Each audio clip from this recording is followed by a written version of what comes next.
So recruiting obviously is about relationships. Do you feel like you have a leg up from having worked a lot of these high schools previously when you were at Maryland? And was there continuity? Were you able to continue when you were at Vanderbilt to work this area and maintain those relationships? Yeah, because for me, and you guys have heard me say this before, it's really not like working the relationships from the job. They're all my buddies. You know, it's funny, I remember when I was with the Green Bay Packers, I think we either stayed in this hotel or the one next door. And I remember sending out a text message and having like 12 high school coaches show up when we played here with the Green Bay Packers, and they all came and we met at the hotel and just sat and talked and had great conversations. So, you know, we just had a bunch that came and visited us at Penn State. We had guys come and visit us when we were at Vanderbilt. So it's not like let's reach out and connect because of work. These are just buddies, guys that I have tremendous respect for and have for a long time. And fortunately, because of that relationship, they're able to, you know, tell their prospects and tell their, you know, tell the parents, you know, the type of people we are. Sometimes it works out, sometimes it doesn't, but they're still my buddies. And if it's the right fit, then I think it's good for everybody. You're going to get asked 1,000 times about playing Maryland in the upcoming season.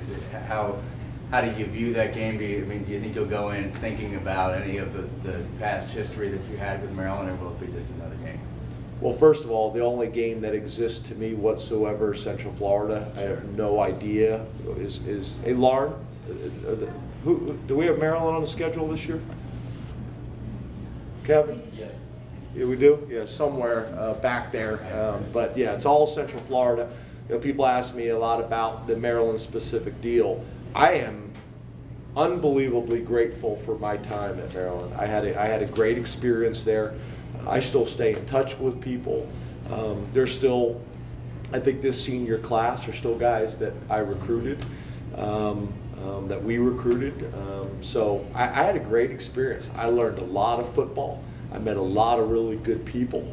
You know, Debbie Yao is still a mentor to me. You look at me and my staff, there's still a bunch of guys that, you know, came up under Ralph Regan and learned a lot of football with him. Very fortunate for the opportunity that Ron Vanderlinden gave me, you know, to get my first really big time job.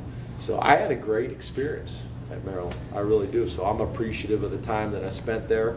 The high school coaches, like I said, are still really good friends of mine. I remember, you know, being in different parts of the country, and I would text something out about, or I would say something about the DMV, and people had no idea what I'm talking about. Why is Coach Franklin talking about the Department of Motor Vehicles?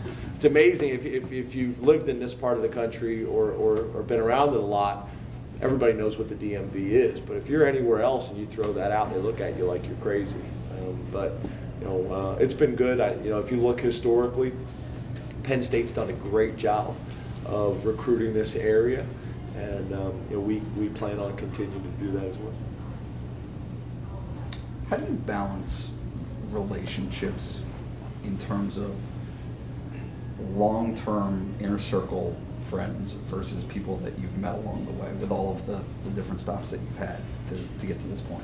Yeah, it's different. I think, you know, when you get in these positions, your circle gets real tight and real small. You know, I got best friends that I have not talked to in 30 years that are all coming out of the woodwork now. It's amazing. I had someone send me a message the other day, literally sent a message the other day, that they needed help with something and a donation, and you know, that they knew me, and threw a couple things in there, and I got this message, so I called back.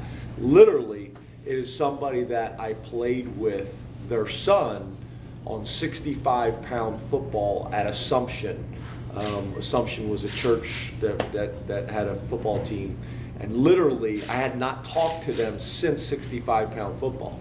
But we made a donation and sent it out and all that kind of stuff. But you know, it's been good because, you know, on Sunday I drove down to Philly and saw my sister and my niece and nephew, which I haven't been able to do in a long time. I took my niece and nephew out to lunch, and then I took the rest of the family out to dinner because it was my sister's birthday the next day. So I haven't been able to do that in 10 years. So that's been cool. And then friends that I went to high school with and people that I've known for a long time that have come out and visited. You know, when I was at Kansas State, came out and visited when I was in Maryland and Green Bay. Have kind of really stayed close friends throughout. They're the people that you really lean on. So, but you still get a chance to meet really good people. I still have people that I stay in touch with that are great friends from Kansas State, from the Green Bay Packers, from my time at Vanderbilt. I had an unbelievable experience at Vanderbilt. I think you guys have heard me say that before. I wasn't going to leave there unless it was something really special. So, I've met tremendous people. I've already met tremendous people in my time at Penn State, and that's important to me. That's very, very important to me. But there is a fine line to it. To kind of go.